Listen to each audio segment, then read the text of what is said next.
where the House passed a bill today that requires all files related to convicted sex offender Jeffrey Epstein be released. As Erica Brown reports, only one member of the whole House voted against it.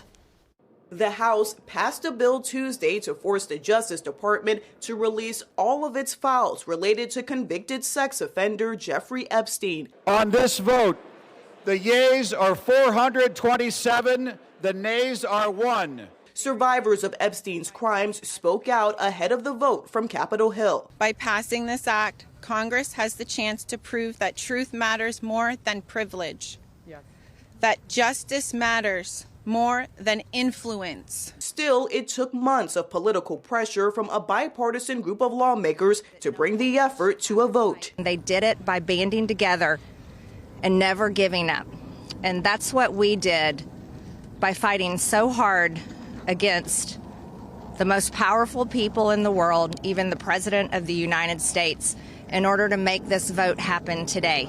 Republican House Speaker Mike Johnson voted for the bill, saying he hopes the Senate makes changes to the legislation to protect the identity of survivors who wish to remain anonymous. Congress should give the Attorney General broader authority to redact all the victim information. The discharge doesn't do that. But the bill's sponsors say they're concerned about possible changes in the other chamber. If you want to add some additional protections for these survivors, go for it.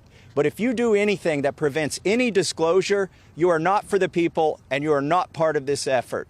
Do not muck it up in the Senate. After making a reversal over the weekend, President Trump says he will sign the bill if it reaches his desk. I'd like to be there that day that he signs.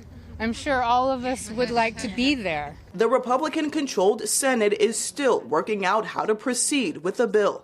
Erica Brown, CBS News, Capitol Hill. Minnesota's congressional delegation all voted yes to release the files. Esme Murphy joins us now with more on that. Esme?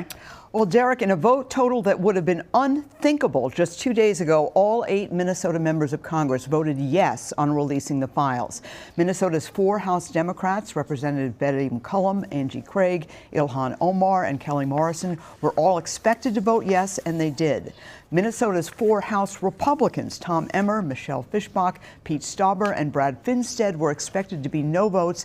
That was until President Trump changed his mind on the issue Sunday night. Representative Emmer, who is a member of the GOP House leadership, voted yes and released this statement saying, House Republicans have been consistent with our calls for transparency and for accountability regarding Epstein. That is why I voted in favor of the Epstein Files Transparency Act.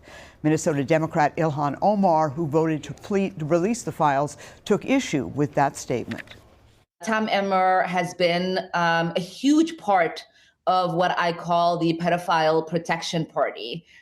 They've done every single thing possible to make sure that these files on Epstein were not going to be released. The matter of releasing the files now heads to the U.S. Senate. Both Minnesota senators, Amy Klobuchar and Tina Smith, signed a letter demanding the Senate vote immediately on releasing the files. President Trump could release the files at any time by himself, and many Democrats have called on him to do so. The president has given no indication that he actually will. Hearing that, Esme, what are the chances of a Senate vote? This is all breaking and moving very, very quickly, Derek. I can tell you that the possibility that there could be a vote tonight is very real. Senate Majority Leader John Thune of South Dakota, who until today was saying he didn't see any reason for a vote, says he will now schedule one today. Presumably, this could go to the president's desk even later tonight. All right, a fast-moving story. Thank you, Esme.